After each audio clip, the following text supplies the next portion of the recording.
सच ये है कि आपको सिर्फ ये 4 प्लगइन्स ही चाहिए किसी भी गाने को मिक्स करने के लिए।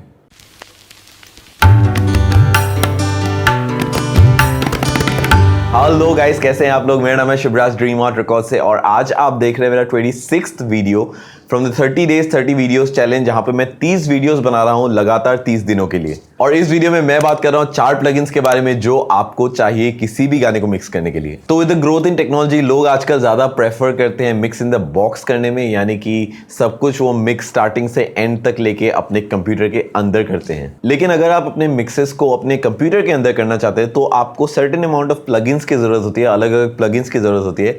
और लोगों के बारे में आप मत पूछिए, क्योंकि लोग endless numbers of crazy amount of plugins के बारे में बात करते हैं।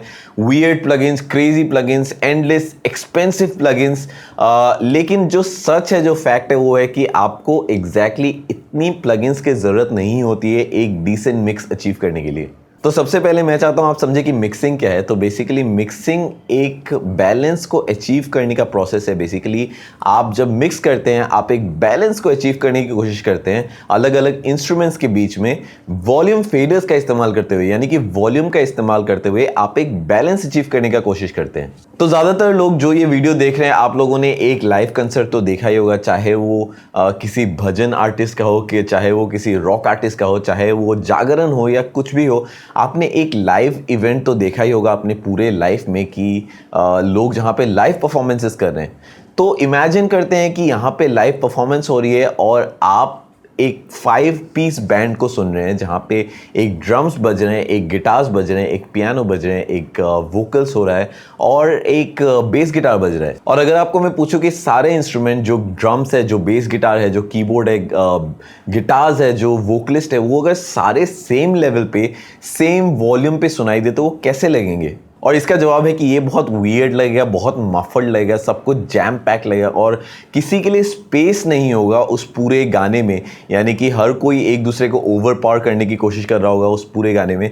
तो ऐसे सिचुएशन पे हमें मिक्स की ज़रूरत होती है, हमें मिक्सिंग इंजीनियर्स की ज़रूरत होती है और हम कोशिश करते हैं एक फाइन बैलेंस अचीव करने के लिए दूसरे इंस्ट्रूमेंट्स के बीच में। यानी कि जैसे ड्रम्स हमें पता है बहुत ज़्यादा लाउड है, तो ड्रम्स को हम नीचे खींचेंगे और कीबोर्ड, सिंथेसाइजर्स, इनको बीच में रखेंगे, वोकल्स को सबसे ज़्यादा रखेंगे। तो इस तरीके से हम एक बैलेंस अचीव करते हैं और बेसिकली मिक्सिंग का आइडिया यही होता है।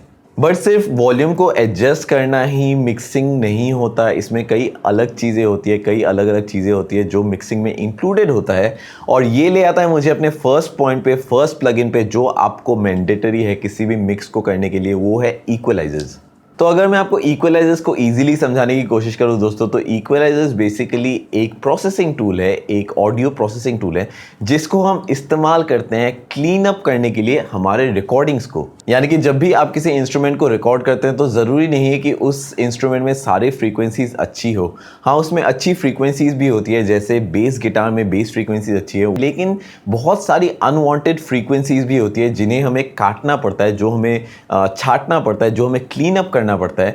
तो इक्वलाइजर बेसिकली आपके हर इंस्ट्रूमेंट को क्लीन कर रहा है और उसका एक डेडिकेटेड फ्रीक्वेंसी हम उसको दे सकते हैं। जैसे बेस गिटार सिर्फ बेस पे रहना चाहिए, वो हर जगह नहीं आना चाहिए हमारे फ्रीक्वेंसी स्पेक्ट्रम पे, तो हम ये डेडिकेटेड स्पेस उसको दे सकते हैं इक्वलाइजर का इस्तेमाल करते हुए।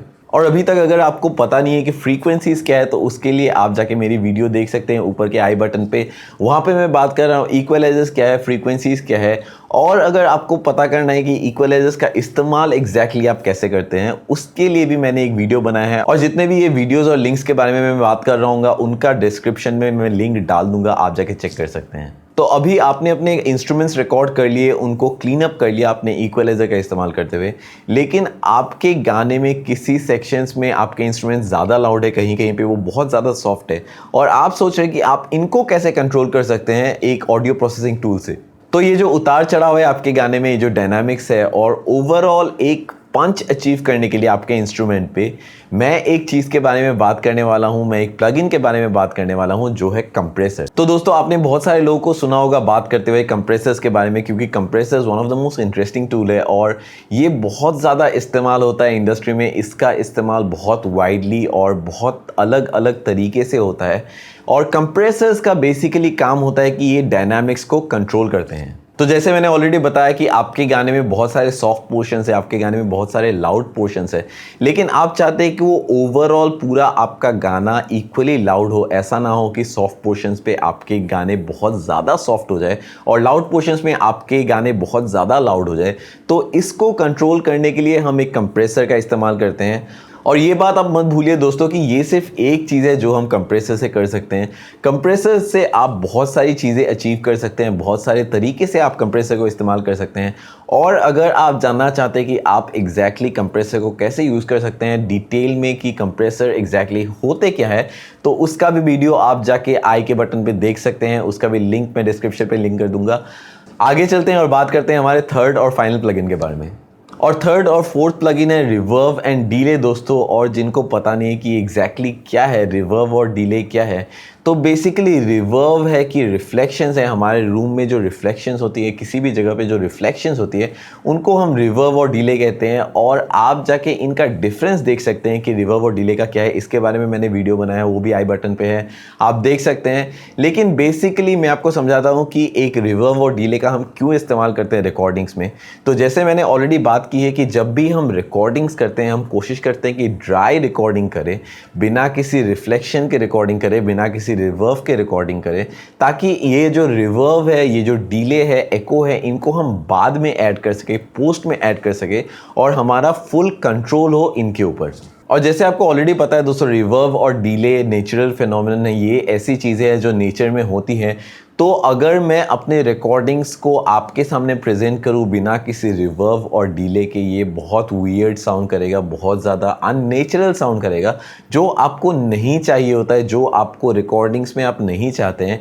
इसकी वजह से हम रिवर्ब और डिले को ऐड करते हैं ताकि हम इंस्ट्रूमेंट्स को एक स्पेस में डाल सके। लेट्स से फॉर एग्जांपल मैंने अपने गिटार्स रिकॉर्ड किए जो बिल्कुल ड्राई है, तो मैं अभी चूज़ कर सकता हूं कि वेदर मैं उनको एक चर्च में डालना चाहता हूं, मैं उनको एक छोटे से रूम में डालना चाहता हूं, मैं एक बहुत हाई पॉलिश स्टूडियो में डालना चाहता हूं, बहुत अच्छे रिफ्लेक्शंस के साथ डालना चाहता हूं। और बहुत सारी चीज़ें होती है जो आप छेड़ सकते हैं एक रिवर्ब और डिले के अंदर। तो मेरे ख्याल से यही सिर्फ बेसिक 4 प्लगइन्स है दोस्तों जिसकी ज़रूरत आपको पड़ती है किसी भी डिसेंट मिक्स को अचीव करने के लिए। आप EQ का इस्तेमाल करते हैं चीज़ों को क्लीन करने के लिए, इंस्ट्रूमेंट्स को क्लीन करने के लिए, उनको एक डेडिकेटेड रेंज देने के लिए, डेडिकेटेड फ्रीक्वेंसी स्पेक्ट्रम के अंदर एक रेंज देने के लिए।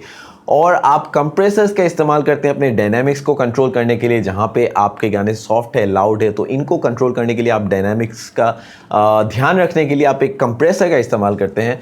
और जो फाइनल चीज़ है दोस्तों, आप इन इंस्ट्रूमेंट्स को एक स्पेस में डालने के लिए, एक नेचुरल स्पेस में डालने के लिए रिवर्ब और डिले का इस्तेमाल करते हैं। तो ये था मेरा वीडियो दोस्तों, सिर्फ 4 प्लगइन्स जो आपको ज़रूरत पड़ती है किसी भी गाने को मिक्स करने के बारे में। अगर आपको ये वीडियो पसंद आया तो मेरे चैनल को जाके सब्सक्राइब कीजिए, उस बेल के आइकन को दबाना मत भूलिएगा। और अभी तक अगर आपने मुझे इंस्टाग्राम पे फॉलो नहीं किया, प्लीज़ जाइए इंस्टाग्राम पे फॉलो कीजिए।